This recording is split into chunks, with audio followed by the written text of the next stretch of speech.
You think you've seen emotional tributes before. Wait until you hear these final words to President Edgar Lungu. Raw, personal, and heartbreaking. This will move you to tears. This emotional video tribute to the late President Edgar Lungu, ECL, is shaking the nation. From heartfelt family messages to national grief, "I'm so sorry this happened to you, Dad," will echo in the hearts of millions. Watch as Zambia mourns the loss of a father, a leader, and a legend. Whether you admired his leadership or knew his struggles, this video captures a raw, unforgettable moment of national sorrow. Hashtag RIP Edgar Lungu, hashtag Zambia mourns, hashtag ECL tribute. In this video, you'll see rare family moments and emotional statements, national reactions and tributes pouring in, political reflections on his legacy, why Zambia is forever changed. Rest in peace, ECL. You'll never be forgotten. Subscribe and turn on notifications for more historic and powerful African stories. The man behind the presidency. Before the applause, childhood in Chihuahua. Long before he was His Excellency, Edgar was simply Chagwa to those who knew him best. Born November 11, 1956, in Dola, Northern Rhodesia, now Zambia. His early days were steeped in modesty and discipline. His family home echoed with laughter, prayer, and the gentle cadence of Bemba lullabies from his mother, Estella. Family albums tucked away in fading boxes tell a forgotten story. A barefoot boy sprinting across copper-red dust, chasing his siblings through mango groves and winding alleys. These weren't just games, they were rehearsals for resilience. Whispers of purpose. According to his younger sister Mwaka, he wasn't loud, but he listened more deeply than anyone. He made you feel seen. A poignant memory recalls him stitching up a neighbor's torn soccer ball by hand, hours after school, without being asked. He had this quiet gravity, she continued, like he was always holding more than he said. As a teenager, Lungu found solace in scripture and books. He was a devout member of the United Church of Zambia and earned the nickname teacher in his Sunday school circle, not because of titles, but for how he asked questions that made people reflect. Would you like me to continue with the next section, his rise through law and politics, or shall I build more on these early life stories with his wife and children's perspectives? I can also interweave quotes, imagine visuals, and historical context to make it read like a narrative biography. Just say the word. His rise through law and politics from lecture halls to courtrooms. A scholar's resolve. After completing his secondary education at Makuba Secondary School, Lungu was accepted into the University of Zambia to study law, a testament to his academic tenacity and intellect. Those close to him remember him as a diligent student who carried an air of seriousness about him, even in casual conversation. You could argue with Chagwa, a former classmate chuckled, but only if you came prepared. He graduated in 1981, becoming a fully qualified lawyer after completing his law practice training at the Zambia Institute of Advanced Legal Education, ZIALE. In the courtroom, he was calm and analytical, a man who never raised his voice but always commanded attention. His legal career was steady, if unflashy, marked more by a sense of service than ambition. Yet politics had always whispered to him. In tea shops and office canteens, he debated the state of Zambian democracy and the importance of legal transparency. Slowly, the whispers became a calling. Walking into the arena, Lungu's formal entry into politics came through the Patriotic Front (PF), joining under the leadership of Michael Sata. He started quietly, often working in the background, organizing legal structures and offering his counsel on constitutional matters. But over time, his loyalty, consistency, and legal insight caught Sata's attention, served in various portfolios, including Deputy Minister in the Office of the Vice President and later as Minister of Home Affairs. His appointment as Minister of Defense and Justice was a defining moment. In those roles, he was known for keeping a steady hand on volatile matters, from military restructuring to navigating legal reforms and the corridors of cabinet meetings. Colleagues described Lungu as one who listened first, spoke second, but almost always left a lasting impression. He was never looking to outshine anyone, recalled a former advisor. He wanted the facts, and he wanted solutions.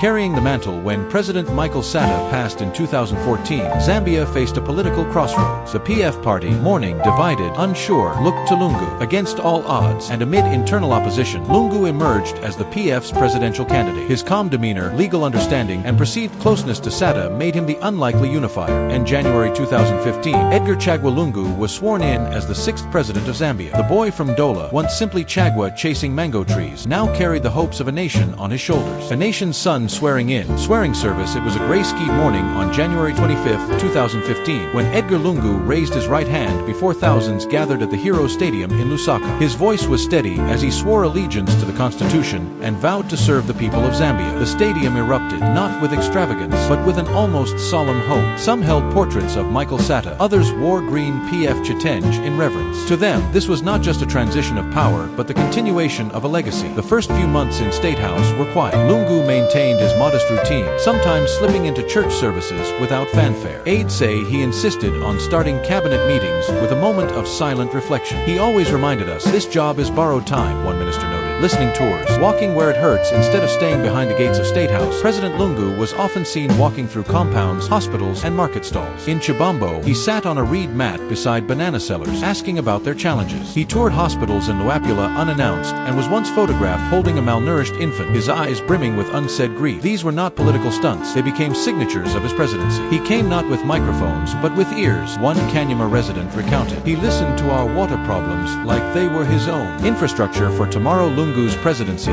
focused strongly on infrastructure, roads, clinics, electricity expansion. Critics questioned the cost. Supporters called it transformational. The Link Zambia 8,000 road project, although conceptualized earlier, gained considerable momentum under his watch. If roads were the veins of a country, he made them flow again, said an engineer from the Ministry of Transport. He also prioritized energy diversification after load-shedding crises, introducing solar and hydro projects in an effort to reduce dependency on a single power source. Moments that tested his presidency was not without storm. In 2016, political tension flared following disputed elections. Lungu won a narrow victory over opposition leader Hakainde Hichilema, a result that led to nationwide protests and a divided public opinion. International bodies raised concerns. His defenders insisted due process was followed. Yet through the haze of criticism and support alike, Lungu remained resolute. I will govern for all Zambians, those who voted for me and those who didn't, he said in his first post-election address. Whether those words healed or hardened opinions, they revealed a man who understood the burden of unity. The people's president, a man of the marketplaces in dusty markets from Kitwe to Mongu, President Lungu didn't just campaign, he listened. There's a now iconic photograph of him sitting on a makeshift bench next to an elderly tomato vendor in Kalingalinga. He holds her worn hands in his, brow furrowed in concentration. No cameras were invited, only captured by chance. He wasn't asking how much tomatoes cost, the vendor later recounted. He asked how much school fees were and if my grandson was eating. To many, Lungu was never distant. He walked among them. His visits to congested clinics often left nurses in tears. Tears not just of stress or pride, but of surprise that the president would stoop to ask, "Are you okay?" Speaking their tongue in a country of many languages, Lungu made an effort to speak in Bemba, Nyanja, and Lozi during visits. His fluency wasn't perfect, but it carried a sincerity that transcended grammar. In Eastern Province, he once chuckled mid-sentence at a mispronunciation and said, "If I got that wrong, blame my wife. She's the better linguist." The crowd erupted in applause. The joke, the humility, and the grace, those were the moments that made him theirs. Championing the vulnerable Lungu's presidency emphasized inclusion, from empowerment programs for female entrepreneurs to disability-focused policies. Under his leadership, social cash transfer programs were expanded, and funding was increased for rural schools and maternal health. He visited refugee camps and displaced communities without pomp, offering kind words and listening for hours. "After my home flooded in Chihuahua, we lost everything," one mother shared. "I got a call weeks later from a man claiming to be from State House. I thought it was a prank until a truck with food supplies came to our compound. They said, the president didn't forget." Controversial but caring, even his critics admitted, Lungu had a calm charisma. While some policies sparked debate, many agree that his on-the-ground presence and quiet listening style made him a paradoxical figure, fiercely private but public-hearted. He wasn't a fiery reformer, a political analyst wrote, but he walked with the people in a way that made them feel seen. A dimming candle in the last year of Edgar Lungu's life, the public began to notice his absence. Fewer speeches, fewer appearances. Whispers grew about his health, but the family remained silent, a sacred kind of silence, the kind that honors privacy over politics. One of his last known public acts was a quiet visit to a children's hospital in Livingstone. No journalists, no protocol, just a former president holding the hand of a toddler battling leukemia. "He told me," a nurse recalled, "this is where leadership matters most. When no one sees, the inner circle speaks." His daughter, Chieso, later wrote in her journal, "I started noticing how much slower he walked. He joked about getting old, but I saw the exhaustion in his eyes, not from illness, but from carrying Zambia for so long." His wife, Esther, stood by him as she always had, not as a first lady, but as his best friend. In a private statement later shared at his memorial, she wrote, "He feared nothing, not criticism, not loneliness, not even death. What he feared was leaving work unfinished. He feared a Zambia divided." In those final weeks, only a handful of family members and doctors stood watch. They read him scriptures, played his favorite hymns. When the end came, it came with dignity, peacefully, quietly. The way he lived, the moment time froze. Zambia awoke to a jarring silence the morning his passing was announced. Radio stations halted their usual programming. Flags drooped to half-mast. Social media turned into a mosaic of candle emojis, green and black profile pictures, and emotional tributes. Children in schools stood still for a minute of silence. Markets played solemn music. Churches across denominations held simultaneous vigils. In a statement delivered with a trembling voice, the sitting president said, "Today, Zambia has lost a son. I have lost a brother, and millions have lost a gentle guardian." One young man from Dola posted simply, "My president has has fallen, but his dreams for us stand tall. A country in mourning, a long goodbye. The moment the nation heard of his passing, Zambia stopped. Schools held silence. Bars turned off their music. The familiar hum of Lusaka gave way to a stunned hush. The grief wasn't orchestrated. It was instinctive, intimate, and wide-reaching, and towns like Kasama and Chipata, church bells rang for hours. In Mongu, fishermen laid wreaths on the Zambezi, letting them drift downstream under the gaze of a weeping sky. Artists painted his silhouette on walls, some with a dove flying overhead, others with the words, "He listened, he led, he left too soon." From the quietest village to the busiest highways, grief moved like a sacred tide. Tears of a generation, teenagers who never voted for him still lined up to sign the condolence books. On TikTok, poetry tributes bloomed like virtual flowers. One went viral, "We were born during your time. We walked safer under your sun. Now the sky forgets how to shine. For Chagwa, the journey is done." Many added his initials, ECL, to their bios with broken heart emojis. Musicians released tribute tracks. Rapper XYZ's ballad, "Silent Footsteps," brought youth to tears. University students in Kabwe lit candles in the shape of Zambia's map, a gesture so tender it was televised nationwide. Gathering of nations at the state funeral, heads of state filled the pews, each offering a rose, a bow, a memory. South Africa's president whispered. He never raised his voice, yet we all leaned in to listen. Former Tanzanian leader Jakaya Kikwete called him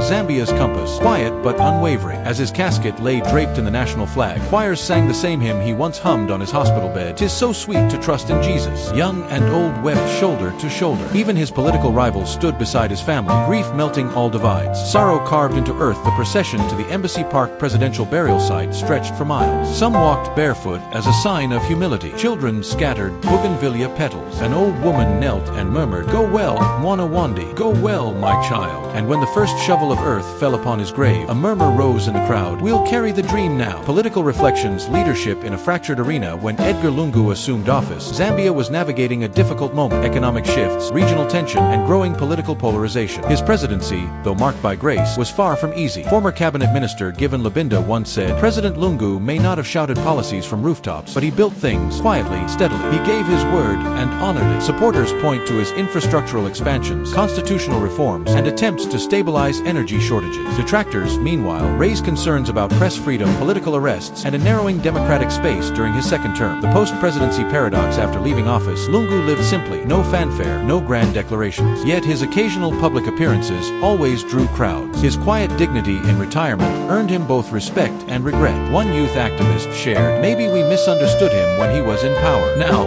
we miss his calm. We realize that steadiness has its own strength." Yet even in his final years, tensions simmered.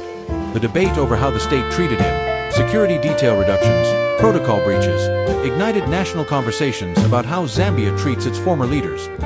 Political analyst Mutal Kafula put it best, "History is not written in black and white. Lungu's chapter is filled with grays, some beautiful, some uncomfortable, but all undeniably Zambian."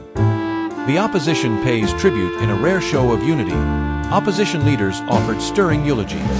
Former presidential rival Hakainde Hichilema released a statement reading, "Though we stood on opposite ends of the political field, we stood for the same nation." President Lungu's love for Zambia was unquestionable. We honor him. His legacy, thus, exists not in absolutes, but in a layered national memory. A reminder that leadership is rarely neat, and greatness is often carved through contradiction. Why Zambia is forever changed. More than a political figure, Edgar Chagwa Lungu was not universally idolized.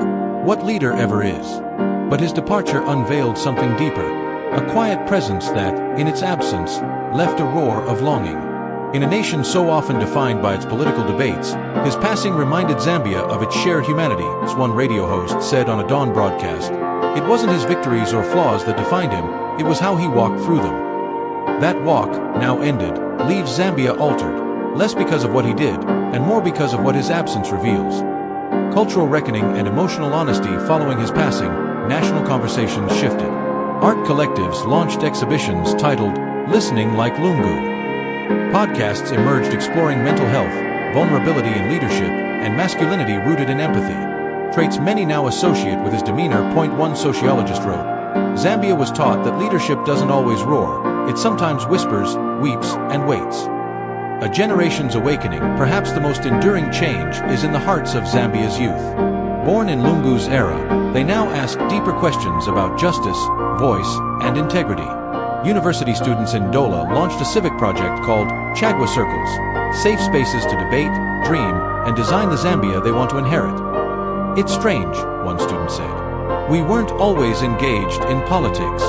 Now we want to learn, not just about Lungu, but about ourselves. A mandate beyond the grave political figures may come and go, but Lungu's passing has created a symbolic threshold, a moment where Zambians pause not just to mourn, but to envision. His life's arc, modest yet unshakable, now echoes through parliaments, prayer meetings, living rooms, may be gone, but in truth, Zambia will never walk quite the same again. The legacy lives on foundations that bear his name not long after his burial. A coalition of civil leaders, educators, and philanthropists announced the creation of the Chagwa Legacy Foundation. Its mission, to provide scholarships for underprivileged youth in rural provinces, something the former president had championed quietly for years. His widow, Esther Lungu, serves as patron. The foundation's motto, listen, lift, lead, is taken from one of his lesser-known speeches in Solwezi. It speaks to his belief that transformation begins with presence, not politics. Medical clinics, primary schools, and libraries are being renamed in his honor. A new wing at the University of Zambia Law School now bears his initials, the ECL Justice Commons, where students pass beneath a mural of his silhouette and the words, "May you serve with silence and strength." Literature, music, and the arts remember biographies, documentaries, and poetry collections flood bookstores. A posthumous documentary, Chagwa, The Quiet Pulse of a Nation, premiered in Lusaka's open-air amphitheater under candlelight. Narrated by Zambian youth, it weaves his life story through dance, song, and archival footage. Local artists continue to create in his name. A sculptor in Dola carved a statue titled The Listening Tree, fashioned from repurposed copper and mahogany, symbolizing strength rooted in empathy. Children place handwritten dreams inside its base, living legacy in everyday people, but perhaps the most enduring tribute lives in daily life. And Chipata, a teacher named Muzanda, begins every term by reading a speech from Lungu's presidency aloud to her class. In Kafui, a bus conductor carries a laminated photo of ECL in his wallet, just to remind me to be patient, he says. And in Lusaka's bustling commuter chaos, an elderly man was overheard saying to a boy who helped him cross the street, "You've got Chagwa's manners. Keep them." Epilogue, rest in power.